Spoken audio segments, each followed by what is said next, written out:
Fifth year, Leaving Cert Higher Level 2015 Christmas Test, Question 1, Part A. This is a probability question. It's more specifically permutations. Arrangements are where order is important. And we asked about a 5-letter word made from these 8 letters. There's no repeats in those letters. They're 8 distinct letters, and I want to pick 5 and arrange those 5. And it says quite clearly that each letter can only be used once. So you imagine your 5 letters and what could go in each of those 5 letters. So for the first letter we have 8 from which to pick one. And then after you've picked one of those, we have 7 left for the second letter. And once we pick that one, we've got 6 left for the third. We have then 5 remaining for the fourth letter, and for the last letter, we have 4 letters to choose from or to pick from. And using the fundamental principle of counting, we multiply these numbers together, and we get 6,720. I should also point out at this stage that alternatively your method could just involve using the permutations function, where you say you have 8 and you're permutating 5 of them, and that works out when you do 8 factorial over 3 factorial, you get the same answer of 6,720. Moving on to part 2. We have a question which is just asking more specifically about consonants and vowels. So it's worth us just taking stock of what we have. In terms of the consonants, there are 4 in total, and the vowels, there are 4 in total. So in terms of approaching this question, we want to make sure in those 5 letters we have 2 consonants and 3 vowels.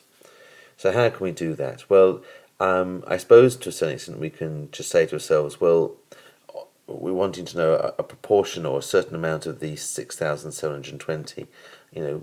How many have specifically 2 consonants and 3 vowels? So the way I'm going to look at this is say to myself, well, okay, how many different ways, first of all, can we just have 2 consonants and 3 vowels? So for example, argument, how many different ways can we choose two different consonants along with 3 different vowels? Well, you can use combinations to do that, and we can say to ourselves, well, if I have 4 consonants and I want to choose 2 of them, and I have 4 vowels and I want to choose 3 of them. Now what that would give me is how many different combinations of 2 consonants and 3 vowels from the 8 that we've been given. Now that's combinations, so order's not important. I'm just literally choosing 2 consonants and choosing 3 vowels to make a collection of 5 letters. And then the issue is, how do I then order those? Well, if I think about if I just have 5 letters chosen already and I want to permutate them, I put them in different orders. I would have 5 permutate 5. So the first 2 parts, as I said, give me the sort of group of 5 letters that have 2 consonants and 3 vowels, and the last part of this calculation allows me to put those 5 letters in all the different orders that those 5 letters could be put in for a 5-letter word.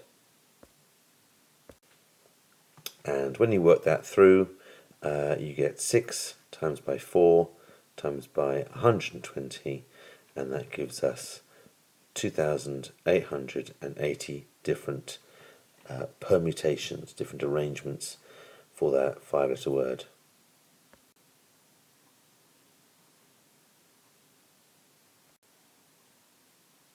Moving on to part B, this is a different question. We have 10 white tickets and X, a certain number of red tickets in a box. Tickets drawn at random and not put back in the box, not replaced. And then a second ticket is then drawn out.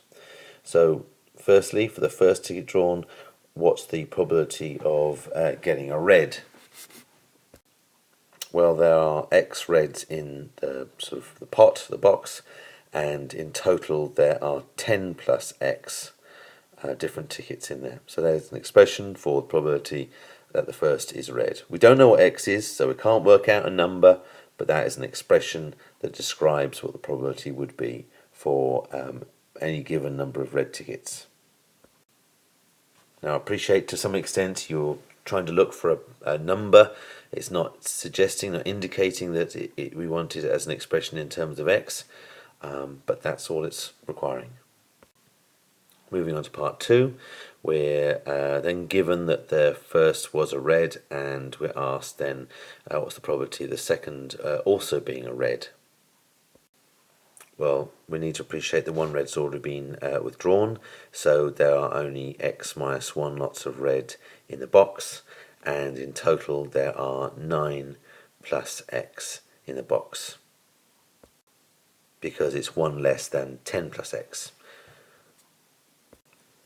And moving on to part 3, we're told, or we're asked about the probability of both being red. So what we need to appreciate is this is the probability of the first being red multiplied by the probability of the second being red, given that the first was red, because it's conditional probability.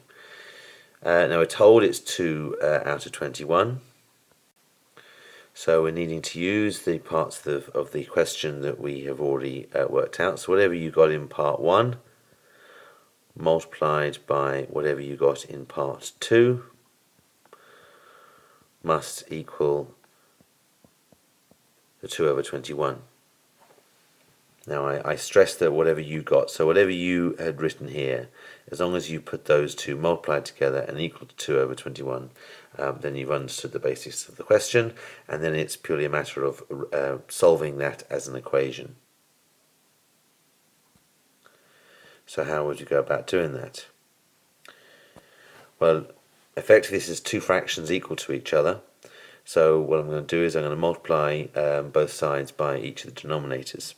So the numerator on the left hand side is going to get multiplied by 21, and the numerator on the right hand side is going to get multiplied by the denominators on the left hand side. And then it's a matter of opening up brackets, collecting like terms, and seeing what I get. Now, I'm suspecting that I'm going to get a quadratic here because there's x times x terms. There's two factors involving x. Slowly opening up the brackets, we eventually end up with a quadratic of 19x squared minus 59x minus 180 equal to 0. Then if we go ahead and solve that as an equation, you can take two approaches to that. You can either try and factorize it, or you can use the minus b formula. So I'll just quickly go through both of those just for the record. If you're factorizing, you're saying to yourself, okay, what two numbers multiply together to make minus 3,420 and add together to make minus 59. Just point out to you where I get that minus 3,420. Well, I'm simply multiplying the coefficient of x squared and the constant. So 19 times by minus 180 gives me minus 3,420. Where am I getting this minus 59? I'm getting it from the coefficient of x. So what two numbers multiply together to make minus 3,420 and add together to make minus 59? Well, you'd be there for a while, I'm sure, trying to find a pair. The pair is, however, 36 and minus 95. So, splitting the x term of minus 59 into minus 95 and plus 36x. I always tend to put the negative term first and the positive one second. Just makes my life a little bit easier. I'm then able to factorize the first two terms and factorize the second two terms. see that I have a common factor of x minus 5, and I have my quadratic in the factorised form and equal to 0. So when I equate each of those factors to 0, I get x equals 5 and x is equal to minus 36 over 19. Now that second number there is neither a whole number nor is it positive. So I'm going to straight away, in the context of the question, what does x actually mean? X means the number of red tickets. So I'm going to reject that and not use it, and so my answer is x equals 5. So I have 5 reds in this box. If we were to choose to use the minus b formula, which is minus b plus or minus the square root of b squared minus 4ac all over 2a, we end up with 59 plus or minus the square root of 17,161, all divided by 38. That ties up to become 59 plus or minus 131 divided by 38, and that gives us either 5 for the plus. For the minus version, I get minus 36 over 19. And as I said beforehand, we are going to reject that second one because it's negative. It's also not a whole number, and we're going to accept that there are 5 reds in the pack. X equals 5.